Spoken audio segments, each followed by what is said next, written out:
Forgotten rhythms of American life. There was a time when the sound of the mailman's footsteps on the front porch could set a heart racing.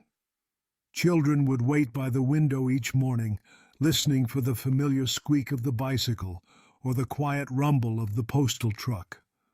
A small metal mailbox, sometimes painted red or left in weathered gray, stood as a trusted keeper of news, greetings, and secrets. To open it and find an envelope was to touch a lifeline that connected one soul to another, no matter the distance. Letters were not rushed. They carried the handwriting of someone you loved, shaped slowly with pen and ink. Each word bore the weight of intention. A father away on business might tell his children about the new city he had seen. A young man drafted into the army would write carefully on thin paper, folding it into neat rectangles so it could fit into a soldier's envelope. A mother might send recipes, pressed flowers, or a photograph carefully tucked inside. And the waiting was part of the magic. Weeks could pass before a reply arrived, but when it finally did, the world felt whole again. Postcards brought their own special joy. In the summer, families who traveled to the beach or the mountains often sent back colorful cards. They showed bright sunsets over oceans, boardwalks filled with laughter, or snow-capped peaks shining in the distance. Sometimes the message was only a few lines. "Wish you were here." Yet those few words held enough warmth to bring a smile.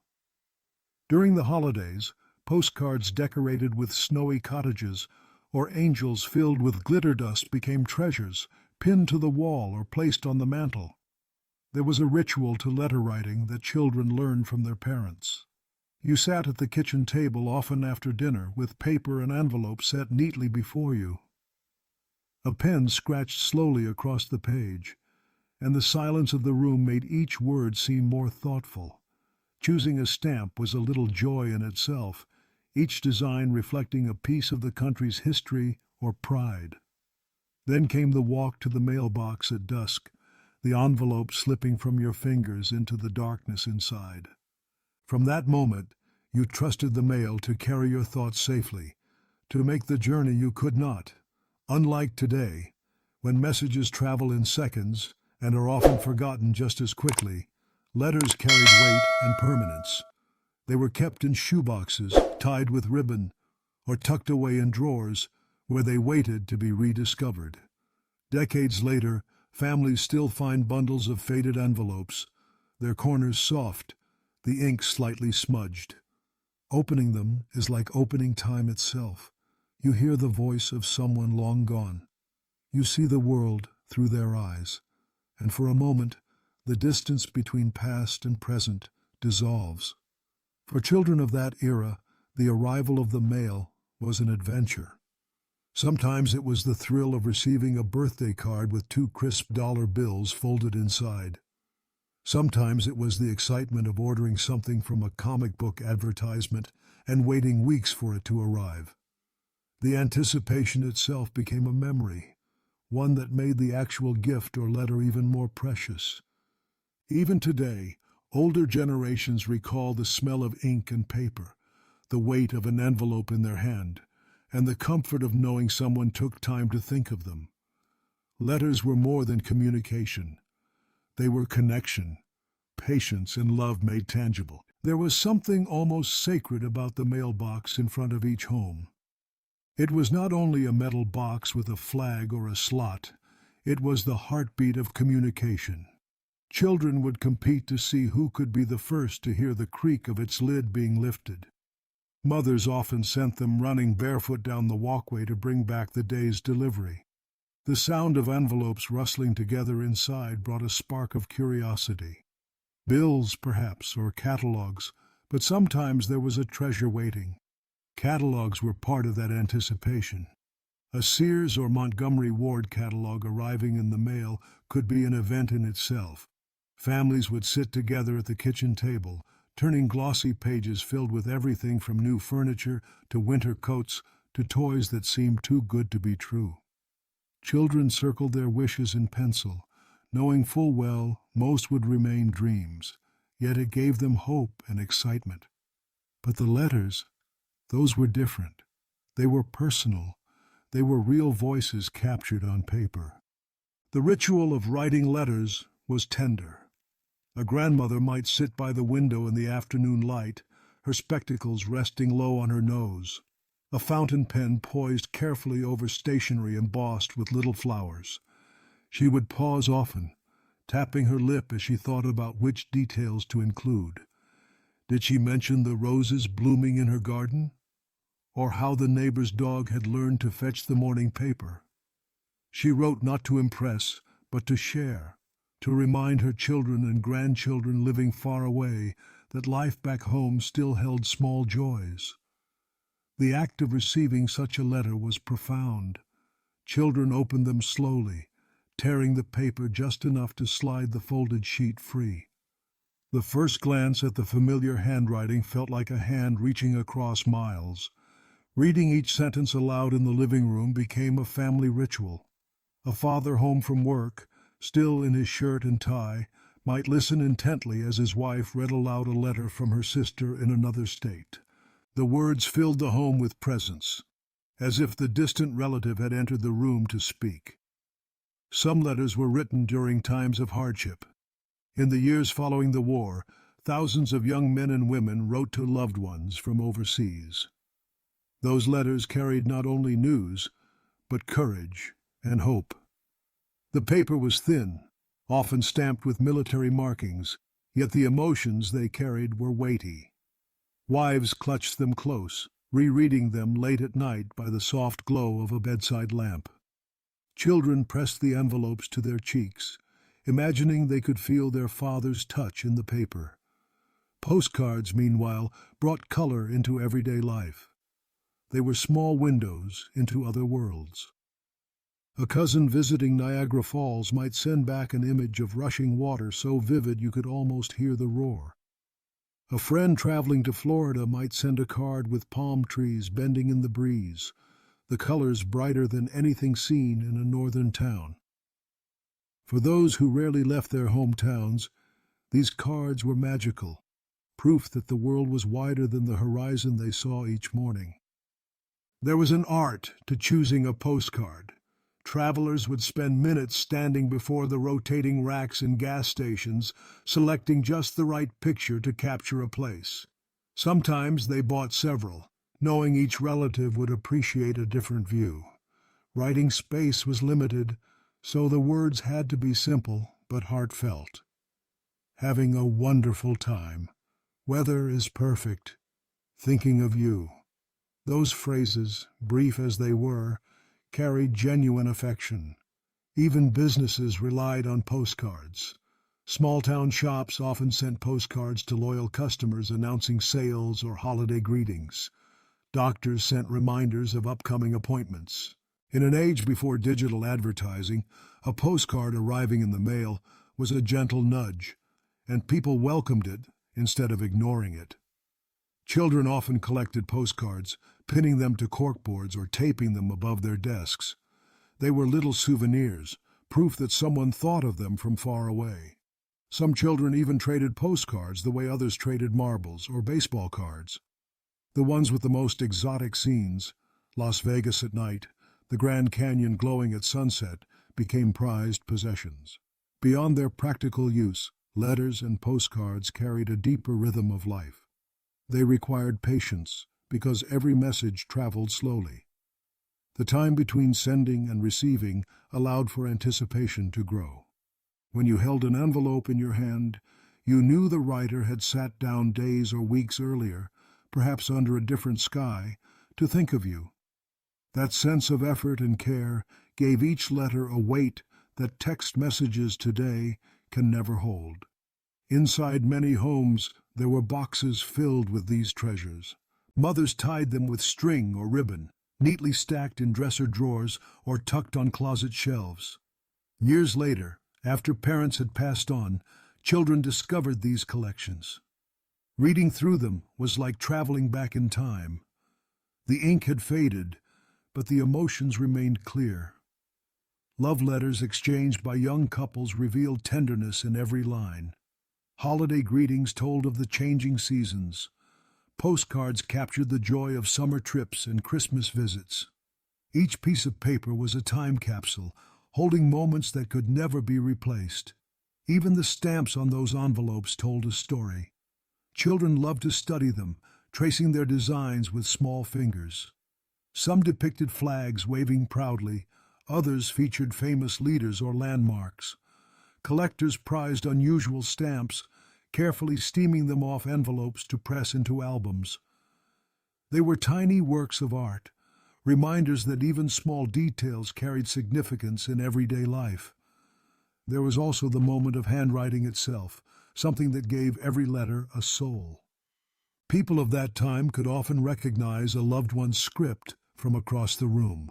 The way a father wrote his capital G, firm and wide, or how a mother's cursive looped delicately at the ends, carried as much identity as a face or a voice. A letter in familiar handwriting was not just words, but the physical presence of the writer captured on paper. It was as if their very hand had touched yours, leaving behind traces of warmth. Children often practiced their penmanship with the thought of writing letters someday. Schools emphasized neat cursive, with rows of looping L's and graceful S's filling lined paper. Teachers reminded them that their handwriting was a reflection of character. When children finally sent postcards to grandparents or cousins, they were proud of the careful strokes, even if the sentences were simple. Grandparents, in turn, kept those small notes tucked safely in the pages of family Bibles or between recipe books, treasures of love from tiny hands. There were occasions when letters were the only connection people had to the wider world. In remote farming towns, newspapers arrived late and radio signals faded at night, but the post always came.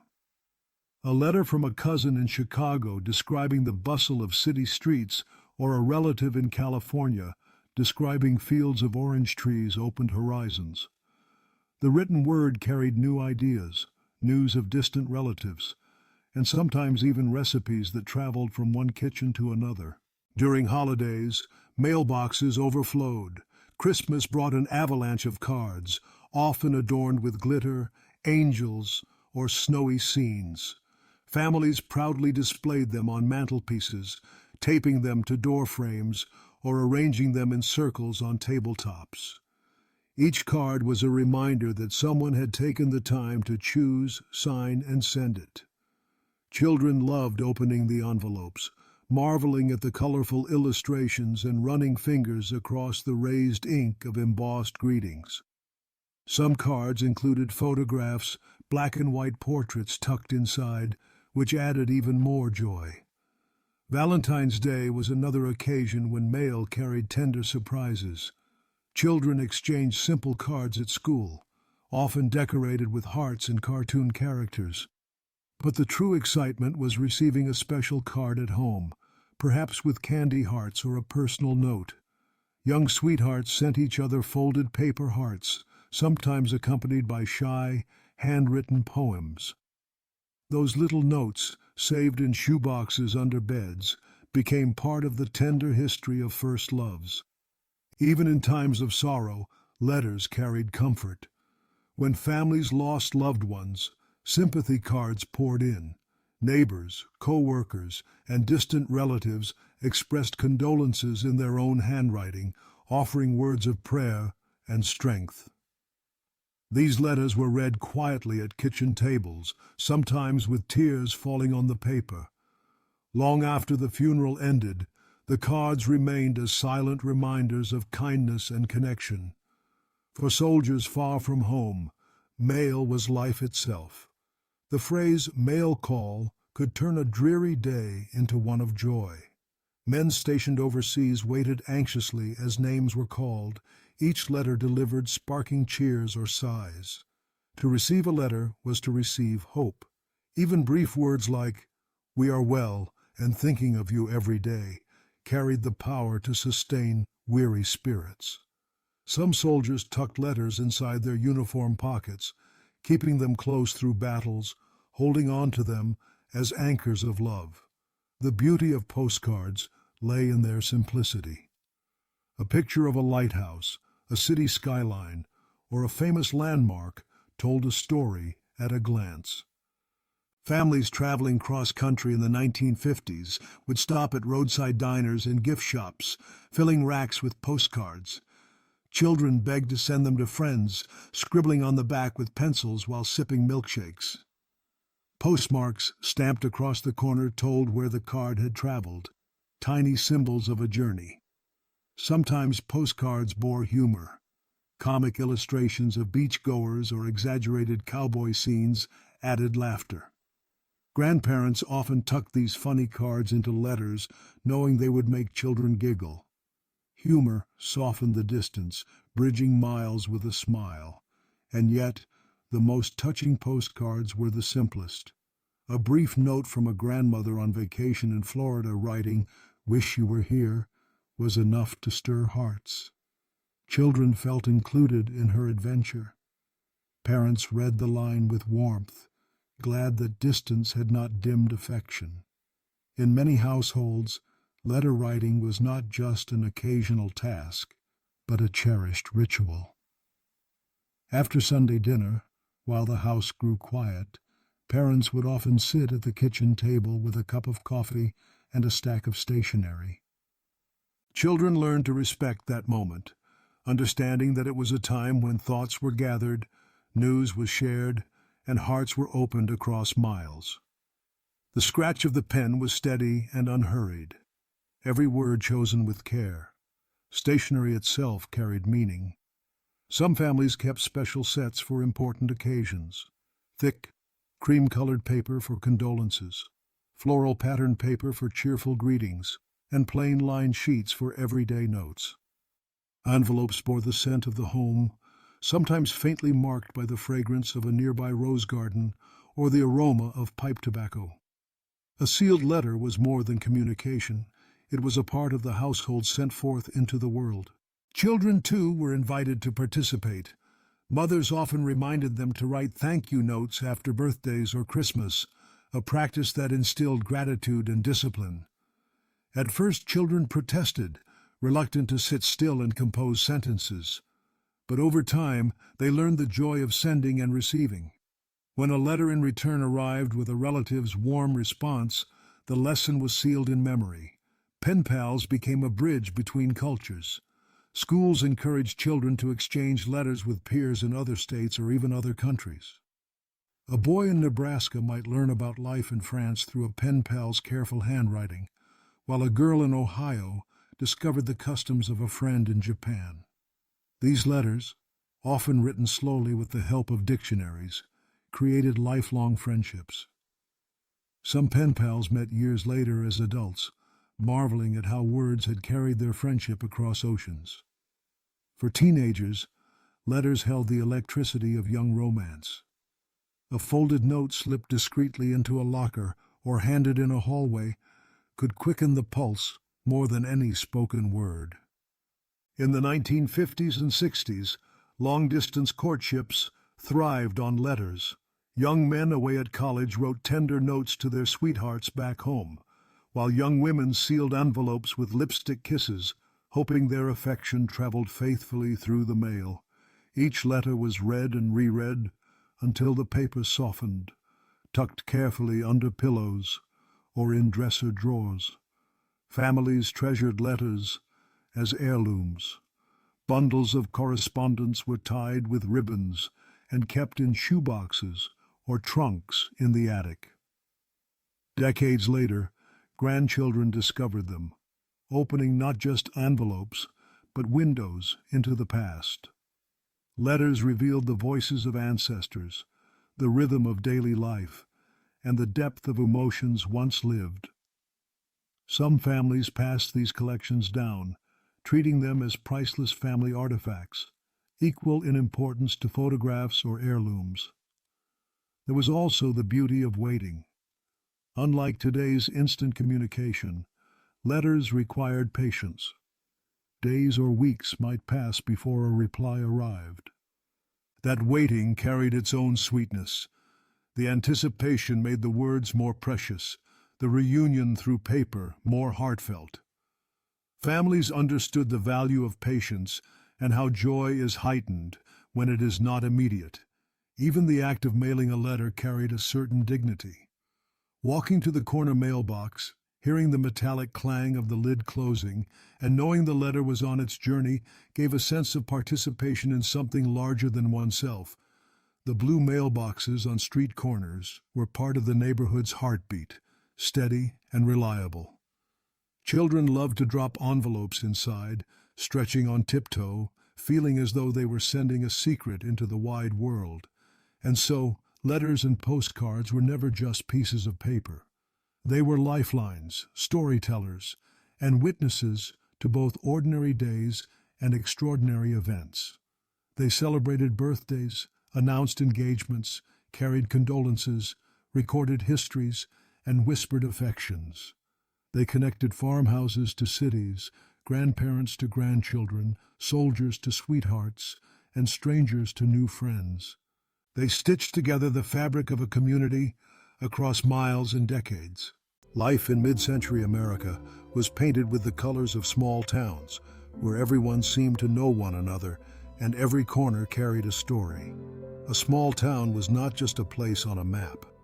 It was a living, breathing community where laughter, routines, and traditions bound people together. Its rhythm was slower, its bonds tighter, and its memories etched more deeply into the hearts of those who lived there. In these towns, local festivals were the highlight of the year. The annual county fair was more than an event. It was a gathering of generations. Children hurried to see the Ferris wheel rising against the sky, its lights flickering like stars after dusk. Parents admired rows of pies and quilts entered in contests, each stitched or baked with pride. Farmers displayed their best livestock, hoping to win ribbons that validated months of care. Teenagers lingered near the games of chance, trying to win stuffed animals for someone special. The fair smelled of popcorn, cotton candy, and fried dough, a sweetness that clung to the air and to memory long after the fairgrounds grew quiet. Beyond fairs, small-town life flourished in everyday gatherings. Church socials filled basements with the aroma of casseroles and the sound of hymns sung a little louder when spirits were high. School gymnasiums became dance halls on Friday nights, where young people learned the magic of jukebox music and the thrill of a first dance. The firehouse hosted pancake breakfasts, where syrup dripped onto paper plates and conversations stretched across tables. Every gathering, however modest, was an opportunity to see familiar faces, share stories, and strengthen the invisible threads that wove the town together. There were also the parades, moving rivers of music and color down the main streets. Veterans in uniform marched proudly, their steps echoing on the pavement. Marching bands filled the air with brass and drums, while children waved flags or scrambled to collect candy tossed from floats. Businesses decorated their trucks with crepe paper and slogans, reminding everyone that local pride was not just in the land, but in the people who built their lives there. The entire town lined the sidewalks, clapping, cheering, and sharing in the moment. For many children, parades were their first taste of spectacle, a memory imprinted as strongly as any holiday. But small-town life was not only about public gatherings, it was also about the everyday rituals that stitched time together. Saturday mornings meant a trip to the barbershop, where men debated sports and politics while the smell of shaving cream and hair tonic filled the air. Women visited beauty parlors, where gossip mingled with the hiss of curling irons. Children pedaled bicycles down familiar streets, stopping at the corner store for penny candy or bottles of soda chilled in icy tubs. Shopkeepers greeted them by name, sliding purchases into brown paper bags with practiced ease. And then there were the summer evenings, when the air cooled just enough to make front porches inviting. Families sat in rocking chairs or porch swings, watching neighbors stroll by, waving and calling out greetings. Some brought guitars or harmonicas, filling the twilight with simple songs. Others played checkers under the porch light or shared slices of watermelon, juice dripping down chins as laughter carried into the night. These evenings were not grand, but they were perfect in their simplicity, a rhythm of connection that left no one feeling alone. Small towns also carried their own cast of unforgettable characters. Every child remembered the man who drove the ice cream truck, bells jingling as he pulled onto familiar streets, handing out cones that melted faster than they could be eaten. There was the shoemaker, bent over his workbench with steady hands that gave new life to worn leather. The town's librarian, with her careful bun and quiet voice, who introduced generations of children to worlds beyond their own. The mechanic, whose garage smelled of oil and rubber, and who could fix a car with nothing but a wrench and instinct. The school teacher, who not only taught arithmetic and grammar, but also recognized dreams and nurtured them into futures. Each person in their role gave the town its heartbeat. Together they formed a web of dependability, where neighbors relied on one another in ways that today feel almost extraordinary. A sickness brought casseroles delivered to the doorstep. A wedding filled pews with flowers and voices lifted in joy. A funeral brought solemn lines of neighbors who came not just to grieve, but to hold a family up in its sorrow. In small towns, life was never lived in isolation. It was carried together in burdens and in blessings alike. And perhaps that is why the memory of those towns lingers so powerfully. They were not perfect. They had disagreements, hardships, and gossip, like any place. But beneath it all was a sense of belonging, of being part of something greater than oneself. That belonging wrapped itself around children and stayed with them as they grew, moving into cities or across the country. No matter how far they traveled, the echo of their small-town beginnings followed like a steady drumbeat in the background of their lives. When we look back on the America of the mid-20th century, what lingers most vividly are not only the places or the events, but the people. Every community, whether it was a city block, a small town, or a quiet neighborhood, had its unforgettable figures. They were not celebrities, but in their own way, they carried more importance.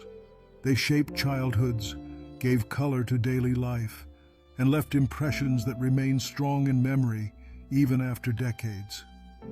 There was the mailman, always steady in his routine, striding along sidewalks with a leather bag slung over his shoulder.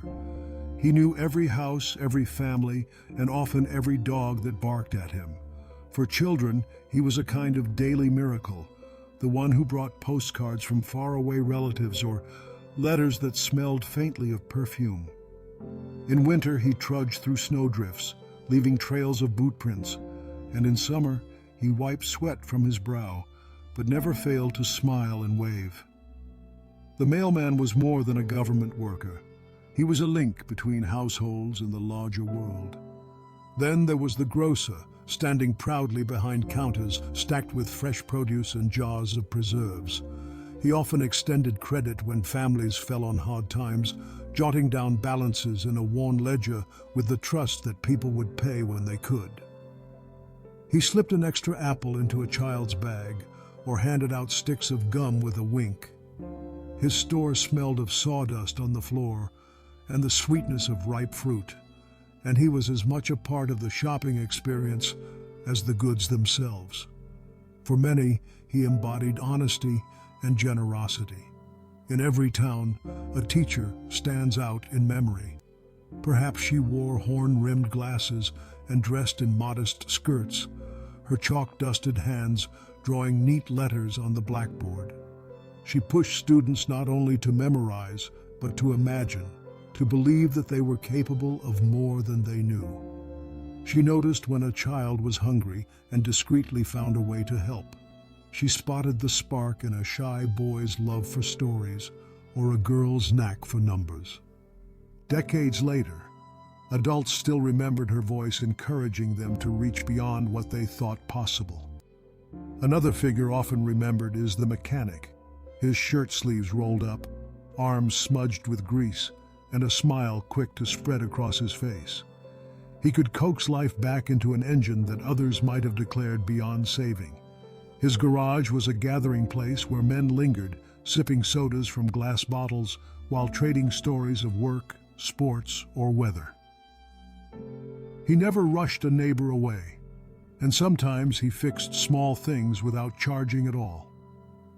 His work kept families mobile, and his presence gave comfort that no matter what broke down, help was close at hand. There were also the traveling salesmen, arriving with suitcases full of brushes, vacuum cleaners, or encyclopedias. They knocked on doors with rehearsed pitches, yet behind their persistence was often a lonely kind of existence, life spent on the road. For children, they were a source of fascination, strangers carrying mysterious goods.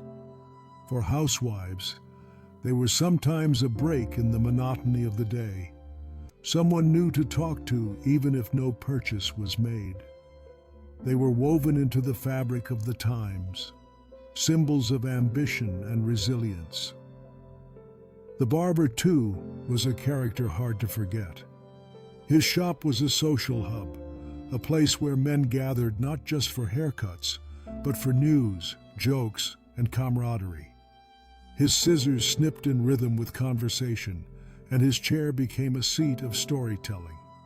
Children dreaded the tickle of clippers at the back of the neck, but loved the lollipop handed out afterward. The barber's window, with its spinning pole of red, white, and blue stripes, was as familiar as the town clock. Even the ice cream man, with his truck playing a jingling tune, held a permanent spot in memory. On hot afternoons, his arrival sent children running from every direction, coins clutched tightly in small fists. His freezer opened to reveal popsicles, ice cream sandwiches, and cones that tasted of happiness. The sound of his bell or music was enough to lift the mood of an entire block. Beyond these everyday figures, there were the characters who belonged uniquely to each community. The neighbor who always shoveled everyone's walkway without being asked. The old man who sat outside the corner store, telling stories that blurred the line between truth and legend. The seamstress who saved clothes from ruin with her needle and thread, her hands never still even in conversation. The policeman who strolled rather than drove, knowing children by name and stopping to chat with shopkeepers. The local preacher whose sermons carried both stern warnings and tender reassurances, shaping values as much as faith. These people lived ordinary lives, yet in memory they shine as extraordinary. They did not make history books, but they made the history of neighborhoods, the kind that mattered most to those who grew up there. They gave a sense of security, familiarity, and continuity in a world that was constantly changing. And perhaps that is why we remember them so fondly now. In an era where interactions are fleeting and often digital, the thought of people who invested themselves so fully in their communities feels both distant and precious. They remind us of a time when relationships were built slowly, face to face, with patience and care. To remember them is to remember the essence of what made those years so deeply human. When we remember America between the 1940s and the 1970s, it is impossible to separate personal lives from the great tides of history that moved alongside them. Families lived through war, recovery, prosperity, and cultural change. And yet within those shifts, daily life carried on with its own rhythm. The interplay of larger events and small routines gave those years their character, a balance between the extraordinary and the ordinary. One of the most transformative forces was the rise of the automobile. After World War II, America fell in love with cars in a way that reshaped everything from city planning to family weekends. The sight of a gleaming Chevrolet Bel Air parked in a driveway was a source of pride, not just a possession, but a symbol of progress. Teenagers cruised Main Street in convertibles, radios turned up, creating a soundtrack of doo-wop and early rock and roll. Families piled into station wagons for Sunday drives, picnic baskets in the trunk, stopping at diners with neon signs that promised hamburgers and milkshakes. Gas was cheap, highways were expanding, and mobility became a new kind of freedom. The car was not simply transportation, it was a dream with wheels. Television was another revolution. At first, it was black and white, with rabbit ear antennas carefully adjusted to pull in a clear picture. Families gathered around small screens to watch shows like I Love Lucy or The Ed Sullivan Show. The flickering light became part of the living room, laughter spilling into homes as if the characters were old friends. Later, when color television arrived, it felt like stepping into a brighter world. Westerns, variety shows, and evening news became common ground for conversation. Children rushed to finish homework so they could watch cartoons, while parents tuned in to catch the latest headlines or sports broadcasts.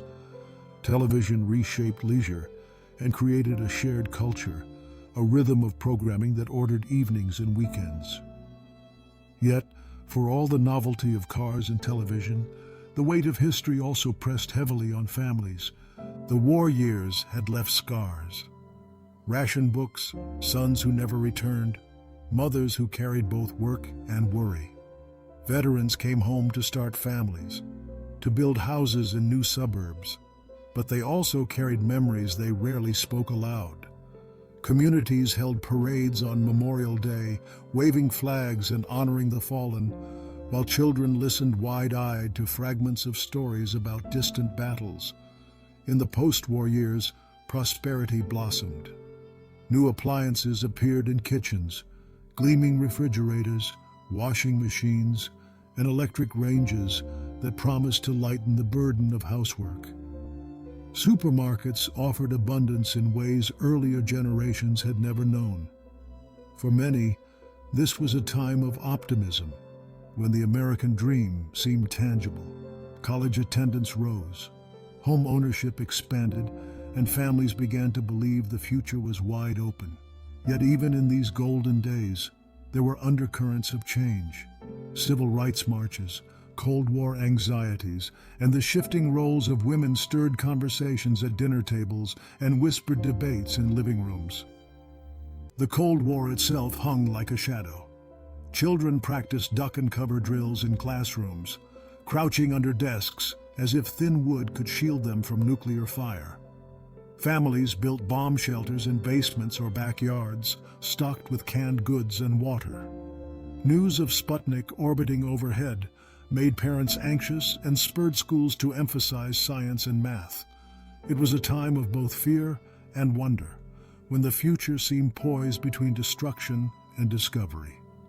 Through it all, small-town life carried its steady pace. There were parades on Main Street, county fairs with Ferris wheels and cotton candy, and church picnics where fried chicken and pies were laid out on long tables. Town squares filled with music during summer band concerts, and holiday seasons glowed with lights strung across lampposts. Even as the world shifted, these traditions provided continuity. Daily life was a blend of new conveniences and old habits. Mothers clipped coupons and planned meals carefully. Fathers mowed lawns with push mowers. Children collected glass bottles to return for pennies. People sewed clothes, canned vegetables, and hung laundry on backyard lines, even as televisions flickered in the background and cars gleamed at the curb. It was an era balanced between thrift and abundance, between community and individuality. By the 1960s and 70s, the mood had changed. The innocence of the 1950s gave way to turbulence. Vietnam War protests filled streets. Music turned from soft harmonies to electric rebellion, and television began to broadcast not only comedy, but crisis. The assassinations of leaders shook households, leaving families gathered in silence before their screens. And yet, even then, children still rode bicycles, until the streetlights came on. Neighbors still exchanged recipes over fences, and families still gathered on Sundays around the dinner table. The world outside might shift dramatically, but inside homes, the essence of life, love, food, laughter, and connection remained constant. This is what makes the memory of those decades so powerful. History was never distant. It was lived in backyards, classrooms, church pews, and grocery stores. Each event, whether joyous or tragic, left its mark not in headlines alone, but in how it shaped ordinary days. The dream of a new car, the glow of a television set, the fear of sirens, the comfort of neighbors, all were threads woven together into the fabric of mid-century American life. There comes a time in every story when the voices that once filled the air grow softer, when the lights of the past dim into a golden haze, and what remains is not so much the detail of every moment, but the gentle weight of its presence. As I look back upon those decades that carried us from the 1940s through the 1970s, it is not the headlines that rise first in my mind, nor the machinery of progress, but the quiet rituals and tender habits that once shaped our days. I think of the foods that were not only meals but gatherings of heart. A slice of pot roast steaming on the plate, the jewel-like shimmer of Jell-O on the table, a glass of soda pulled with delight at the corner fountain. They were not grand feasts, but they were the flavors that tethered us to childhood, to mothers and fathers who worked hard, and to the comforting sense that the table was always there at the end of the day. Even now, the memory of a lunchbox sandwich wrapped in wax paper seems to carry with it the sound of the school bell, the chatter of friends, and the laughter spilling onto the playground. And then the rhythm of our days, how it circled around the weekends, especially Sunday. The church bells calling us in the morning, the solemn hush of hymns rising in simple chapels, the familiar procession of neighbors greeting one another with warmth.